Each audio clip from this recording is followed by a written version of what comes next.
America बहुत देर से चेता रहा था इजराइल को कि भैया एस्केलेट मत करो, अब सीज फायर कर लो, अब ख़त्म करो। उन्होंने बहुत मना करने की कोशिश करी, लेकिन इजराइल ने एक नहीं सुनी है। और फिर वो जैसे कि वो करते हैं, वो चह करते हैं। इजराइल ने साफ मना कर दिया है कि साहब जब तक हमारे लोग सुरक्षित नहीं हैं, हम कोई सीज फायर एक्सेप्ट नहीं करेंगे, और हम जो है ताबड़तोड़ हमले करते जाएंगे जब तक या तो हिजबुल्लाह सीज फायर एक्सेप्ट करे और अपने फोर्सेस को विड्रॉ करे। लितानी नदी के पीछे धकेल दिया था हिजबुल्लाह को, उसके बाद वो फिर आगे आ गए थे जब वो ख़त्म हुआ ऑपरेशन। मेरा ख्याल इतना नहीं है कि हिजबुल्लाह की कमर टूट गई है, लेकिन साफ विदित है कि साहब वो स्ट्राइक बैक नहीं कर रहा। अब क्यों नहीं कर रहा?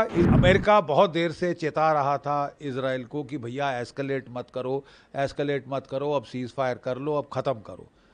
इजराइल ने कहा कि साहब ये जो फायरिंग की है हिजबुल्लाह ने, इससे हमारे 60 से 70 हज़ार नागरिक हमको इवैक्यूएट करने पड़े हैं नॉर्दर्न इजराइल से, और उसके चलते साहब जो हमारी इंडस्ट्रीज़ हैं वो बंद हो गए हैं, वो बेचारे घर से बेघर हो गए हैं, और हम बर्दाश्त नहीं कर सकते। हमको ऐसी कंडीशंस क्रिएट करनी पड़े कि हमारे रेफ्यूजी जो हैं 70 हज़ार के करीब, वो वापस नॉर्दर्न इजराइल जा सके।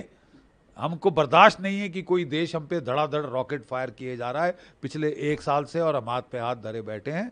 इजराइल की स्ट्रेटजी हमेशा रही है कि जब 2-3-4 देश या दुश्मन उस पर मिलकर वार करते हैं तो वो चुन चुन के मारता है। पहले स्ट्रांगेस्ट को जो है इमीडिएट थ्रेट को न्यूट्रलाइज करता है, फिर अगली थ्रेट, इस तरह करके वो चुन चुन के मारता है। तो उसने अब हमास को न्यूट्रलाइज करके वो हिजबुल्लाह पे टूट पड़ा है हाथ धो के। अमेरिकी परेशान हो रहे हैं क्योंकि वो वरिड हैं कि उनकी इलेक्शन के पहले एकदम एस्केलेशन ना हो जाए। तो उन्होंने बहुत मना करने की कोशिश करी, लेकिन इजराइल ने एक नहीं सुनी है।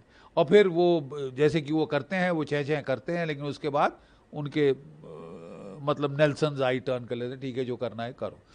और वो अब इजराइल को कह रहे हैं भैया जो भी करना है जल्द से जल्द कर लो, क्योंकि हमारे जो एयरक्राफ्ट कैरियर बैटल ग्रुप्स हैं वो कितने महीनों से लगे हुए हैं वहाँ, उनको भी रीसप्लाई करना है, खाना पानी, एमुनेशन वगैरह, वाटर उसमें करना है, क्रूज़ को ब्रेक देनी है।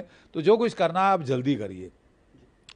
इसके चलते इजराइल ने फोकस किया है पहले not so much on ground operation but intelligence and air force के ऑपरेशंस के ऊपर बहुत भारी उसने तवज्जो दी है, क्योंकि उसकी सोच है कि वो इंटेलिजेंस ऑपरेशन जैसे वो पेजर और वॉकी टॉकी स्ट्राइक और जो एयर स्ट्राइक्स हैं उनके दबाव से इतना दबाव डाल सकता है हिजबुल्लाह पे कि उसे सीज फायर एक्सेप्ट करने के लिए मजबूर करें। जो बाइडेन भी यूएन जनरल असेंबली में कह रहे थे कि सारे देशों को दबाव डालना चाहिए कि 20 दिन 21 दिन का सीज फायर हो, लेकिन इजराइल ने साफ मना कर दिया है कि साहब जब तक हमारे लोग सुरक्षित नहीं हैं, हम कोई सीज फायर एक्सेप्ट नहीं करेंगे, और हम जो है ताबड़तोड़ हमले करते जाएंगे जब तक या तो हिजबुल्लाह सीज फायर एक्सेप्ट करे और अपने फोर्सेस को विड्रॉ करे। याद रहे कि 1982 की लड़ाई में इजराइल ने हमला किया था, ग्राउंड अटैक, और लितानी नदी के पीछे धकेल दिया था हिजबुल्लाह को। उसके बाद वो फिर आगे आ गए थे जब वो ख़त्म हुआ ऑपरेशन। और फिर 2006 में दोबारा हमला किया था इजराइल ने बड़ा ज़ोरदार, और उसके बाद ये तीसरी बार है जबकि वो ताबड़तोड़ हमले कर रहा है, प्रीएम्प्टिव स्ट्राइक्स कर रहा है, काफ़ी नुकसान पहुंचा दिया है उसने हिजबुल्लाह को। कई मिलिट्री एनालिस्ट की सोच है, एलिस्टेयर क्रुक वगैरह की, कि साहब ये मेरा ख्याल इतना नहीं है कि हिजबुल्लाह की कमर टूट गई है, लेकिन साफ विदित है कि साहब वो स्ट्राइक बैक नहीं कर रहा। अब क्यों नहीं कर रहा? Is it as per strategy की अभी नहीं, थकने दो इनको। और गौरतलब है कि इजराइल की डिफेंस फोर्सेस 1 साल से लगातार लड़े आ रहे हैं, मोबिलाइज हो चुके हैं, 1 साल हो गया, वो भी थक रहे हैं, उनको भी वापस इंडस्ट्रीज पे जाना है, इकोनॉमी का ख्याल करना है। तो कब तक इजराइल सस्टेन कर सकता है? क्या ये स्टेमिना की लड़ाई होगी कि किस में स्टेमिना ज़्यादा है?